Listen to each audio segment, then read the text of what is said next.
ഓരോ ദിവസവും അയ്യപ്പന്മാരുടെ നല്ല തിരക്കാണ് സന്നിധാനത്ത് അനുഭവപ്പെടുന്നത്. നടവരവിലും പ്രസാദ വിതരണത്തിലും ലഭിച്ച വരുമാനത്തിൽ ഇതിന്റെ പ്രതിഫലനം ഉണ്ടാവുകയും ചെയ്തു. വരുമാനം 108 കോടി കവിഞ്ഞതായാണ് ദേവസ്വം ബോർഡിന്റെ ഇതുവരെയുള്ള കണക്ക്. അപ്പത്തിന്റെയും അരവണയുടെയും ആവശ്യാനുസരണമുള്ള ലഭ്യത ഉറപ്പുവരുത്താനായതും വിവിധ ഇനങ്ങളിലെ വാടക കാലോചിതമായി പരിഷ്കരിക്കാനായതും നേട്ടമായി.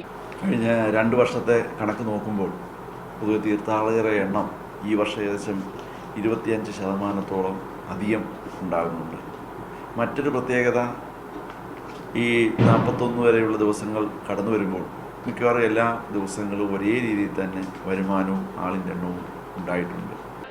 മകരവിളക്കിനായി നട തുറക്കുമ്പോഴും മികച്ച തിരക്കാണ് ദേവസ്വം ബോർഡ് പ്രതീക്ഷിക്കുന്നത്. ഇപ്പോൾ 10 ലക്ഷം പാക്കറ്റ് അപ്പവും അരവണയുമാണ് പ്രതിദിനം സ്റ്റോക്ക് ചെയ്യുന്നത്. ഇതിൽ 4 ലക്ഷത്തിന്റെ കൂടി വർധനവ് വരുത്തും. പോലീസിന്റെയും ഇതര വകുപ്പുകളുടെയും സഹകരണത്തോടുകൂടി മികച്ച ക്രമീകരണങ്ങൾ ഒരുക്കാനും ദേവസ്വം ബോർഡ് ലക്ഷ്യമിടുന്നു. മണ്ഡല മകരവിളക്ക് സീസൺ സമാപിക്കുമ്പോൾ ഇത്തവണത്തെ വരുമാനം സർവകാല റെക്കോർഡായിരിക്കുമെന്നാണ് ദേവസ്വം അധികൃതരുടെ പ്രതീക്ഷ. മീഡിയ 1